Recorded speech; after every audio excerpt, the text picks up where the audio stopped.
जय माता दी मित्रों, नमस्कार। और हम देखिए एक विधा चला रहे हैं उपन्यास युद्ध से, और अब शुरू करने जा रहे हैं काव्य शास्त्र ये युद्ध से ही। तो इसको भी आप लोग देखिएगा, काव्य शास्त्र भी साथ साथ में तैयार होता रहेगा। पहला क्वेश्चन देखते हैं। अंतःकरण के वृत्तियों के चित्र का नाम कविता है। यह काव्य लक्षण किसने प्रस्तुत किया है? रामचंद्र शुक्ल, श्याम सुंदर दास, महावीर प्रसाद द्विवेदी या हजारी प्रसाद द्विवेदी? तो ये महावीर प्रसाद द्विवेदी। तो महावीर प्रसाद द्विवेदी क्या कर रहे हैं? अंतःकरण में काव्य लक्षण को अपने रख रहे हैं। तो अंतःकरण की वृत्तियों के चित्र को रख रहे हैं महावीर। देखते हैं व्याख्या। अंतःकरण की वृत्तियों के चित्र का नाम कविता है। यह काव्य लक्षण महावीर प्रसाद द्विवेदी ने प्रस्तुत किया। महावीर प्रसाद द्विवेदी हिंदी के महान साहित्यकार, पत्रकार और युग प्रवर्तक थे। इनका जन्म 1864 ईस्वी में रायबरेली, उत्तर प्रदेश, और निधन इनका दिसंबर 1938 ईस्वी में हुआ। इन्होंने 17 वर्ष तक हिंदी की प्रसिद्ध पत्रिका जो है सरस्वती का संपादन किया। हिंदी साहित्य में अतुलनीय योगदान के कारण आधुनिक हिंदी साहित्य का दूसरा युग द्विवेदी युग जो 1900 से 1918 ईस्वी तक माना जाता है। तो इन्हीं के नाम से है हिंदी साहित्य का दूसरा युग, जिसे कहते हैं द्विवेदी युग, महावीर प्रसाद द्विवेदी की। और आचार्य शुक्ल ने कविता क्या है शीर्षक निबंध में कविता को जीवन की अनुभूति कहा है। तो पूछा जाएगा कि जीवन की अनुभूति किसने कहा है? तो कविता क्या है शीर्षक निबंध में? तो आचार्य शुक्ल ने कहा है। और देखते हैं अगला। जयशंकर प्रसाद ने सत्य की अनुभूति को ही कविता माना है। तो जयशंकर को सत्य की अनुभूति हो चुकी थी, ऐसे याद करेंगे। सत्य की अनुभूति को कविता किसने माना है? जयशंकर प्रसाद ने। तो जब वो जैसे याद करेंगे कैसे कि सत्य की अनुभूति कब हुई इनको? जब गौरा पार्वती माता सीता का रूप धारण करके बैठी थी, परीक्षा लेने गई थी ना राम का, तब ये इनसे आके कहीं नहीं, मुझे नहीं पहचाने राम, लेकिन तभी शंकर जी इनको सत्य की अनुभूति तभी हो गई शंकर जी को, और तब मैं इनको माता मानने लगे ना, गौरा माता को। कहानी है तो उसी से सत्य की अनुभूति इनको जयशंकर को हो गई थी। तो सत्य की अनुभूति को ही कविता किसने माना? जयशंकर प्रसाद ने माना है।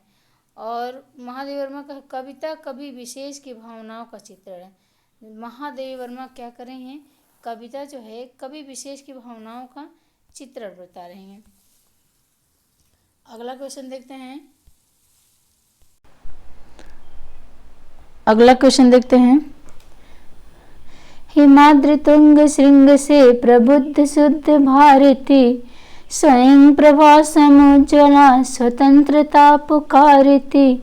ये प्रस्तुत पंक्तियों में काव्य का कौन सा गुण मौजूद है? गुण बताना है कौन सा है?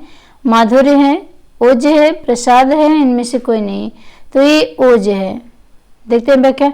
हिमाद्रि तुंग सिंह से प्रबुद्ध शुद्ध भारती, स्वयं प्रभा समुज्ज्वला स्वतंत्रता पुकारती। ये पंक्ति में ओज गुण मौजूद है।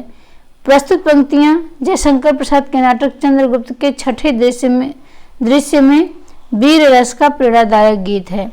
ओज गुण क्या होता है देखते हैं इसमें। ऐसी कवि रचना जिसको पढ़ने से चित्त में जोश, वीरता, उल्लास आदि भाव उत्पन्न हो जाए, वह ओज गुण युक्त काव्य रचना मानी जाती है। वीर रौद्र भयानक विभत्स रसों की रचना में ओज गुण पाया जाता है। अगला क्वेश्चन देखते हैं। ऐतिहासिक भौतिकवाद किस दार्शनिकवाद का सिद्धांत है?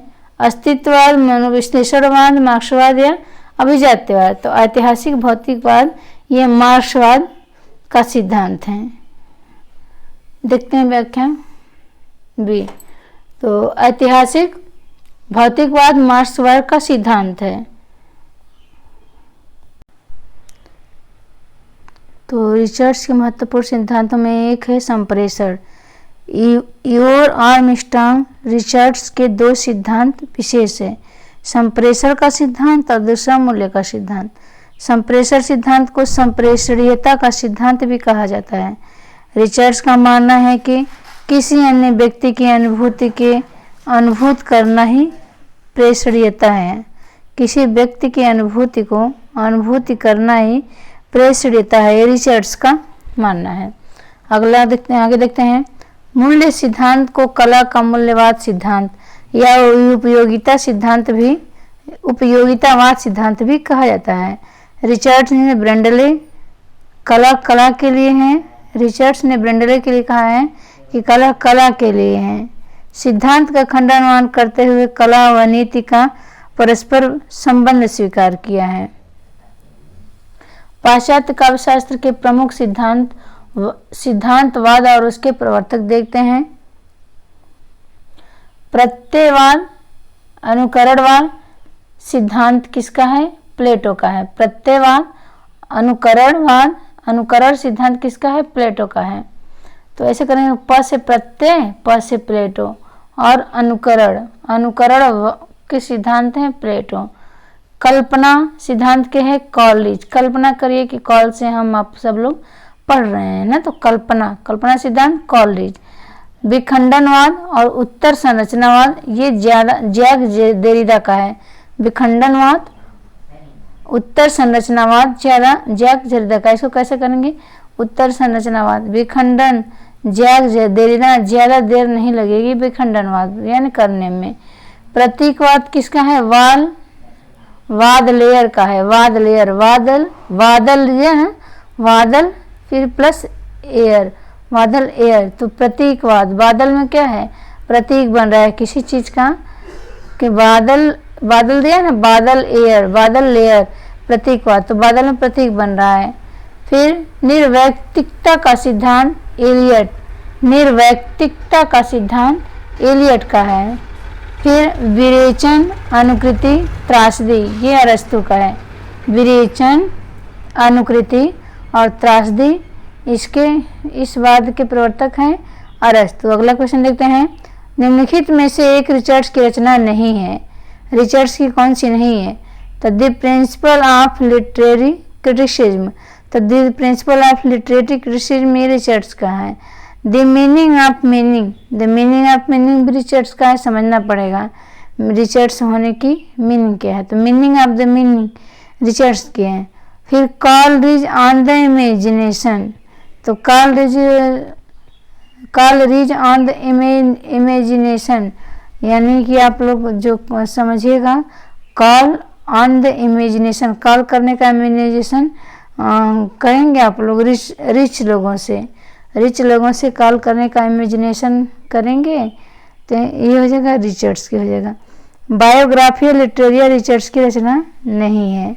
इसमें जो बायोग्राफिया है, बायोग्राफिया लिटरेरिया रिचर्ड्स की नहीं है, ये कल्पना की है। ये किसकी है? नहीं, कल्पना का किसने दिया था? कल्पना सिद्धांत को कॉलरिज ने, तो उन्हीं का है बायोग्राफिया लिटरेरिया। कल्पना का जो है, जो कॉलरिज की रचना है ये बायोग्राफिया और लिटरेरिया, और नहीं है कि मैं बायोग्राफिया लिटरेरिया किसका है? तो कॉलरिज की है। The principle of literary criticism, the meaning of meaning, Coleridge on the imagination आदि रिचर्ड्स की रचनाएं हैं। इन्होंने सौंदर्य शास्त्र का सिद्धांत दिया है। कॉलरिज प्रत्ययवादी दार्शनिक हैं। इनकी अन्य रचना है church and state, the friend and to reflection. देखते हैं अगला क्वेश्चन। संलक्ष्य क्रम व्यंग्य भारतीय काव्यशास्त्र की किस संप्रदाय का भेद है? क्या है? संलक्ष्य क्रम व्यंग्य भारतीय काव्यशास्त्र के किस संप्रदाय का भेद है? वक्रोक्ति, ध्वनि, अलंकार, रस। तो ये ध्वनि है। संलक्ष्य क्रम व्यंग्य ध्वनि संप्रदाय के भेद है। संलक्ष्य क्रम व्यंग्य भारतीय काव्यशास्त्र के ध्वनि संप्रदाय का भेद है। भारतीय काव्यशास्त्र में अभिधा मूला ध्वनि के दो भेद किए गए हैं, संलक्ष्य क्रम व्यंग्य ध्वनि और असंलक्ष्य क्रम व्यंग्य ध्वनि। तो ध्वनि संप्रदाय के प्रवर्तक आनंदवर्धन है। इन्होंने धन्यालोक नामक ग्रंथ की रचना की है। तो धन्यालोक। अगला क्वेश्चन देखते हैं। रस सिद्धांत के प्रवर्तक आचार्य हैं आचार्य मोहम्मद, आचार्य विश्वनाथ, आचार्य जगन्नाथ या आचार्य भरत मुनि। तो रस सिद्धांत के प्रवर्तक हैं आचार्य विश्वनाथ, नहीं सॉरी, भरत मुनि हैं। ये रस सिद्धांत भरत मुनि का है, क्षमा करिएगा। रस सिद्धांत के प्रवर्तक आचार्य भरत मुनि हैं। भारतीय काव्य शास्त्र का सर्वाधिक प्राचीन सर्वाधिक रस संप्रदाय आचार्य भरत मुनि ने उस वक्त की संप्रदाय, भारतीय काव्य शास्त्र का सर्वाधिक प्राचीन संप्रदाय रस संप्रदाय है। और भरत मुनि ने रस और भाव का विवेचन अपने ग्रंथ नाट्यशास्त्र के षष्ठ और सप्तम अध्याय में किया है। षष्ठ और सप्तम अध्याय में किया है भरत मुनि ने रस और भाव का विवेचन। आगे देखते हैं। आचार्य भरत मुनि के अनुसार विभाव, अनुभाव और व्यभिचार भाव के संयोग से रस निष्पत्ति होती है।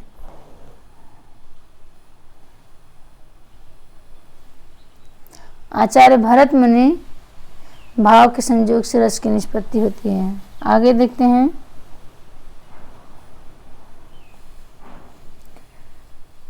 आचार्य भरत मुनि ने नाट्य शास्त्र में 8 रसों की उल्लेख माना है। तो नाट्य शास्त्र में भरत मुनि ने कितना माना है? तो 8 माना है।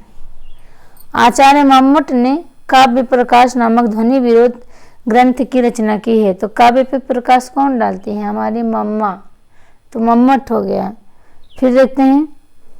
आचार्य मम्मट के अनुसार व्यक्त स तैरवी भावावाद्यो अस्थायी भावो रसामृत।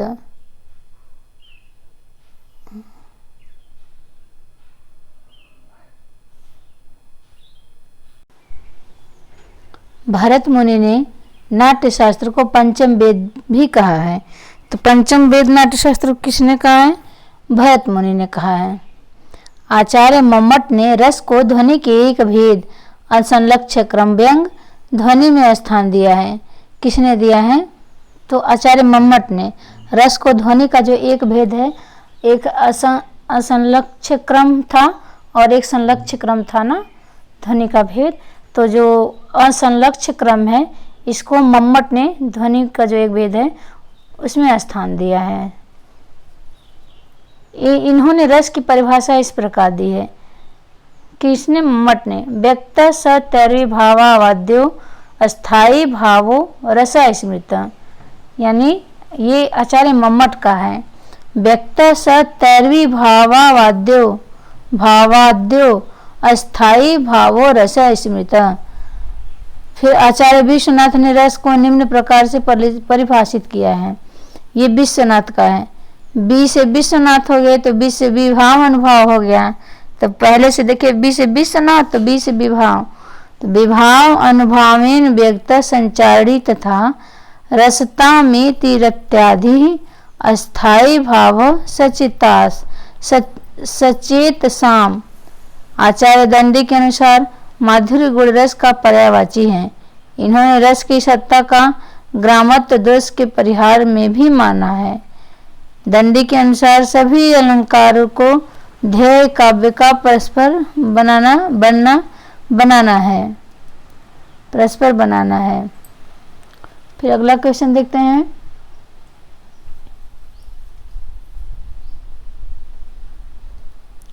पाश्चात्य काव्य शास्त्र इतिहास सिद्धांत और उनके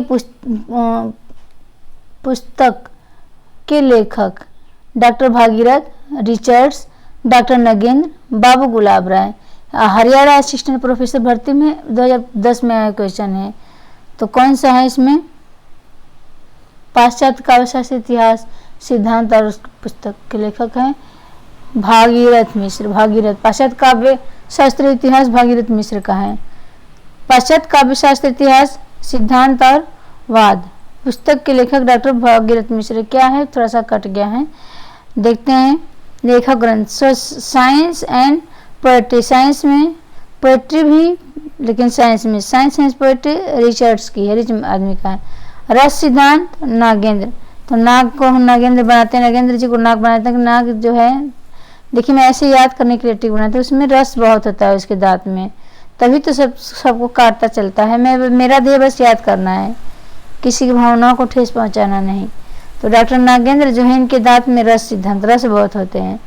गुलाब राय सिद्धांत और अध्ययन, गुलाब राय सिद्धांत और अध्ययन। अगला क्वेश्चन देखते हैं, अर्थबोध कराने के संदर्भ में निम्नलिखित में से कौन सा कथन सत्य है? अर्थबोध कराने के संदर्भ में निम्नलिखित में कौन सा कथन सत्य है?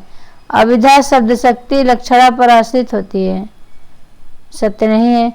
लक्षणा शब्द शक्ति व्यंजना पर आश्रित होती है, ये भी सत्य नहीं है। अभिधा शब्द शक्ति लक्षणा और व्यंजना दोनों पर आश्रित होती है, ये भी नहीं है। लक्षणा एवं व्यंजना दोनों शब्द शक्तियाँ अभिधा पर आश्रित होती हैं, ऑप्शन नंबर डी सही है। व्याख्या देखते हैं एक बार, व्याख्या।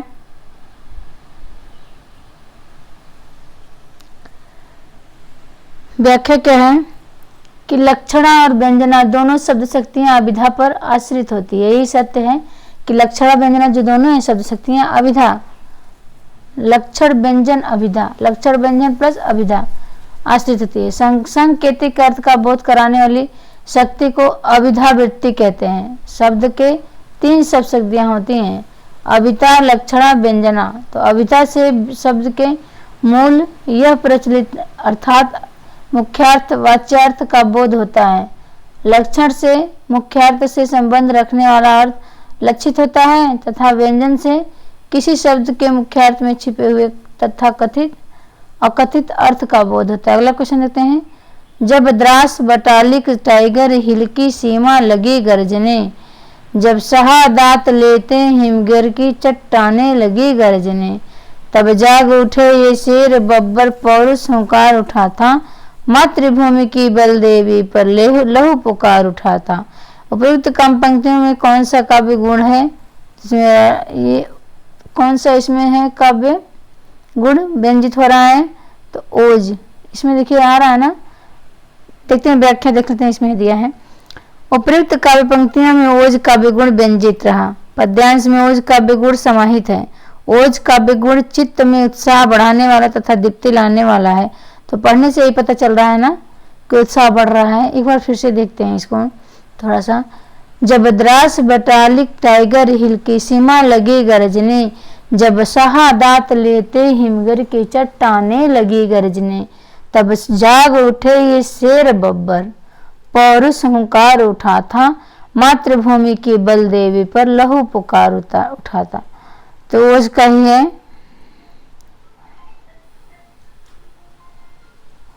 देखते हैं, इस प्रकार गुण का प्रयोग वीर रौद्र तथा विभत्स रसों में उपयुक्त होता है, जबकि माधुर्य गुण का प्रयोग श्रृंगार करुण शांत रसों में तथा प्रसाद गुण का प्रयोग जबकि शांत रसों में तथा प्रसाद गुण का प्रयोग प्राय सभी रसों में होता है, सभी रसों में।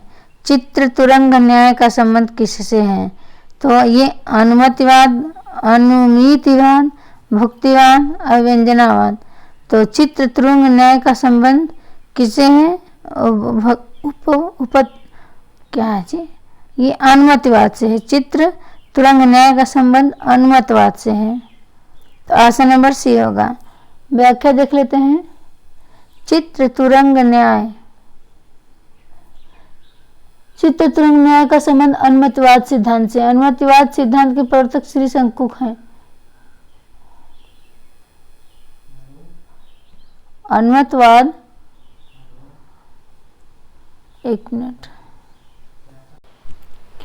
चित्र तुरंग न्याय का संबंध अनुमतवाद सिद्धांत से है। तो चित्र किसका तुरंग बनाने के लिए अनुमत नहीं मिल रहा है, तो चित्र तुरंग का बनाना है क्योंकि उसको न्याय दिलाना है और इसके लिए अनुमति की जरूरत है। तो अनुमत नहीं मिल रहा है। चित्र तुरंग का बनाना है क्योंकि उसको न्याय दिलाना है, इसलिए अनुमत मांग रहे हैं, तो अनुमत नहीं मिल रहा है। फिर अनुमतिवाद सिद्धांत के प्रवर्तक, तो अनुमत नहीं मिलता है क्योंकि शंका करते हैं। अनुमतिवाद सिद्धांत के प्रवर्तक श्री शंकुक है ना, तो अनुमत सिद्धांत यानी अनुमत क्यों नहीं मिल रहा है? क्योंकि शंका करते हैं। ऐसे याद करेंगे, बस याद करने के लिए। आचार्य शंकुक के अनुसार सामाजिक चित्र तुरंग न्याय से नट में रस की अवस्थित मानकर उसका अनुमान करता है। भरत मुनि ने रस सूत्र के प्रख्यात विख्यात भरत मुनि के रस सूत्र के प्रख्यात व्याख्याकार उस पर और उन पर प्रभाव डालने वाले दर्शन और उनकी व्याख्याएं देखते हैं। कौन सा है? तो भट्ट लोलट, लोलट दर्शन इसका मीमांसा है, उत्पत्तिवाद या आरोपवाद। तो भट्ट लोलट यानी लोला, ऐसे करेंगे तो उत्पत्ति या आरोपवाद, जैसे झगड़ते हैं लोग तो ऐसे कहते हैं लोला चलाने का काम हो रहा है। तो ये आरोप और उत्पत्तिवाद एक करते रहते हैं। उनकी मीमांसा, मीमांसा मानसा से ही आती है भट्ट लोलट की।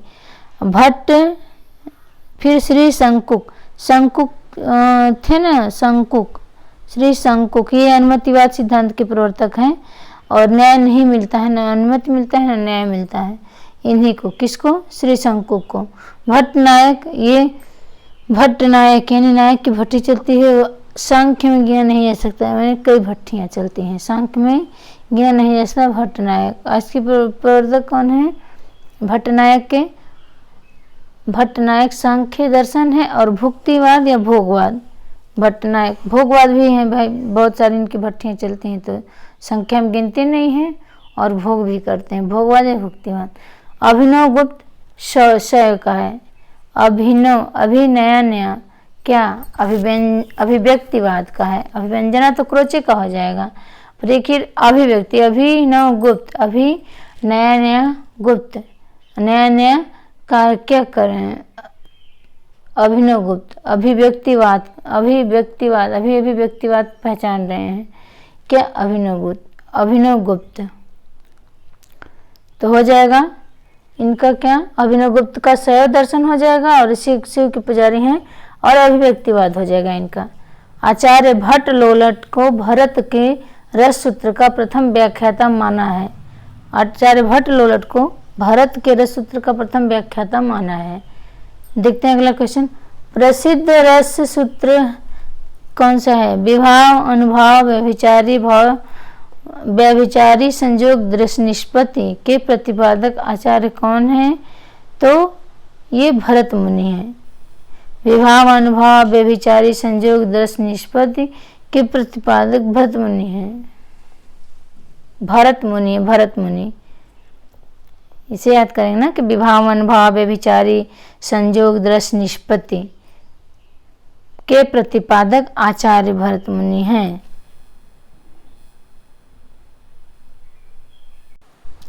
देखते हैं विभाव, अनुभाव, विभाव, अनुभाव, व्यभिचारी संयोग, दृश्य निष्पत्ति के प्रतिपादक आचार्य हैं भरत मुनि। प्रसिद्ध सूत्र रस सूत्र, विभाव, अनुभाव, व्यभिचारी संयोग, दृश्य निष्पत्ति के प्रतिपादक आचार्य भरत मुनि। भरत मुनि के अनुसार विभाव, अनुभाव और व्यभिचारी भाव के संयोग से रस की निष्पत्ति होती है। आचार्य भरत मुनि रस संप्रदाय के प्रवर्तक आचार्य माने हैं। भरत मुनि ने अपने नाट्य शास्त्र में भावों की संख्या कितनी मानी है? 49, कहीं जिसमें 33 संचारी भाव, 8 अस्थायी भाव, 8 अस्थायी भाव, 8 सात्विक भाव हैं। भरत मुनि ने 8 रसों का उल्लेख किया है। दंडी ने भी 8 रसों का उल्लेख किया। भरत मुनि ने दंड दिया तो ये भी 8 रसों स्वीकार कर लिए।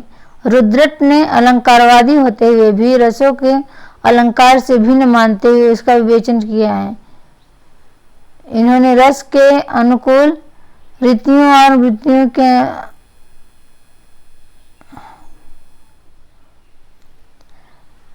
क्या दिया? रुद्रट ने, एक बार फिर से देखते हैं, रुद्रट ने अलंकारवादी होते हुए भी रसों को अलंकार से भिन्न मानते हुए उसका विवेचन किया है।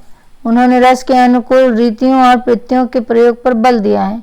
रुद्रट ने शांत और प्रयाण नामक 2 ऐसे रसों को जोड़कर खड़ा किया है। इनकी संख्या 10 कर दी। रुद्रट ने शांत और प्रयाण नामक 2 रसों को जोड़कर इनकी संख्या 10 कर दी है।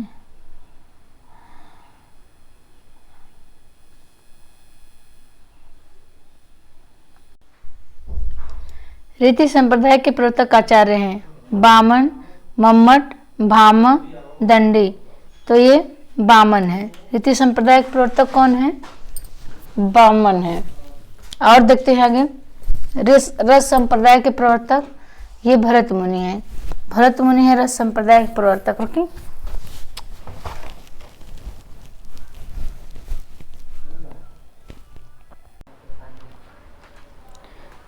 रस संप्रदाय के प्रवर्तक भरत मुनि। अलंकार संप्रदाय के प्रवर्तक भामा। रीति संप्रदाय के प्रवर्तक वामन। रीति संप्रदाय के प्रवर्तक वामन। वक्रोक्ति संप्रदाय कुंतल। वक वक कितना करना है? कुंतल भर करना है। और ध्वनि संप्रदाय ध्वनि आनंदवर्धन। ध्वनि ऐसा कि आनंद आ जाए। औचित्य संप्रदाय के प्रवर्तक क्षेमेंद्र। औचित्य है कि हमें क्षमा कर दें। लोनजाइनस के अनुसार इनमें से महान काव्य का उत्पत्ति कारक है क्षुद्रता, अल्पज्ञता, आत्मिक भव्यता, कटुता। तो ये आत्मिक भव्यता है। लोनजाइनस के अनुसार आत्मिक भव्यता महान काव्य का उत्पत्ति कारक है। उदात्तता के स्रोत तत्व हैं महान विचारों को धारण करने की शक्ति, भावों की प्रबलता, अलंकारों का समुचित प्रयोग, भाषा की अभिजात अभिव्यक्ति, गरिमामय और पद्य रचना का विधान। फिर है उदात्त के विरोधी तत्व। उदात्त के विरोधी तत्व कौन कौन से हैं? देखते हैं। शब्दाडंबर, बालिशता, भावाडंबर, ये उदात्त के विरोधी तत्व हैं। अगला क्वेश्चन है कैथारसिस विरेचन शब्द मूलतः संबंधित है भौतिक शास्त्र से, रसायन शास्त्र से, समाज शास्त्र से, चिकित्सा शास्त्र से। तो चिकित्सा शास्त्र कैथारसिस यानी विरेचन शब्द मूलतः चिकित्सा शास्त्र से संबंधित है। विरेचन यूनानी शब्द कैथारसिस का हिंदी रूपांतर है। विरेचन यूनानी शब्द कैथारसिस का हिंदी रूपांतरण है। विरेचन और कैथारसिस चिकित्सा शास्त्र को परिभाषित शब्द है। कैथारसिस शब्द का प्रयोग दुखांतक के प्रभाव के प्रसंग में आता है। काव्य शास्त्र में प्रयुक्त विरेचन शब्द का अर्थ क्या है? मानसिक या भावात्मक, और दूसरा कलात्मक है। विरेचन शब्द के दो अर्थ दिए हैं। काव्य शास्त्र में प्रयुक्त विरेचन शब्द के दो अर्थ है, एक मानसिक या भावात्मक या कलात्मक। और अरस्तु के अनुसार भावों का दमन हानिकारक व अहितकर है, उसका संतुलन जीवन के लिए अनिवार्य है। और अरस्तु ने करुणा और भय को परस्पर जुड़ा हुआ माना है। अरस्तु ने 3 सिद्धांतों का प्रतिपादन किया है, अनुकरण सिद्धांत, त्रासदी, विरेचन सिद्धांत। अगला क्वेश्चन है क्षेमेंद्र, आचार्य क्षेमेंद्र ने औचित्य के कितने अंग निर्धारित किए हैं? 28, 23, 19 या 29? तो 28। आचार्य क्षेमेंद्र ने औचित्य के कितने अंग निर्धारित किए हैं? तो 28। देखते हैं व्याख्या। आचार्य क्षेमेंद्र ने औचित्य के 28 अंग निर्धारित किए हैं। आचार्य क्षेमेंद्र औचित्य संप्रदाय के प्रवर्तक हैं। औचित्य शब्द का अर्थ उचित भाव है। आचार्य क्षेमेंद्र कहा गया उचितम पाहुराचार्या सदृशम किलम यस्ययत् उचितस्य च यो भावस्तदौचित्य प्रच्छयते। क्षेमेंद्र ने औचित्य को काव्य का प्रमाण तत्व स्वीकार किया है। क्षेमेंद्र ने लिखा है औचित्यम रस सिद्धस्य स्थिरम काव्यस्य जीवितम। आचार्य क्षेमेंद्र ने औचित्य के 27 भेद तत्व किए हैं। देखते हैं 27 को। पद, वाक्य, प्रबंध, गुण, अलंकार, रस, क्रिया, कारक, लिंग, वचन, विशेषण, उपसर्ग, निपात, देश, काल, कुल, व्रत, तत्व, सत्व, अभिप्राय, विभाव, सार संग्रह, प्रतिभा, विचार, नाम, आशीर्वचन और प्रत्यय। नोट करके लिखा आयोग ने इसका उत्तर 28 माना है। आचार्य क्षेमेंद्र ने औचित्य के कितने अंग माने हैं? तो 28, और आयोग ने भी इसका उत्तर 28 ही माना है। बहुत बहुत धन्यवाद मित्रों आप लोगों का, और क्लास को देखिएगा, बताइएगा कैसा है। आप लोगों की मांग पे ही मैं काव्य शास्त्र से करा रही हूँ। जय माता दी।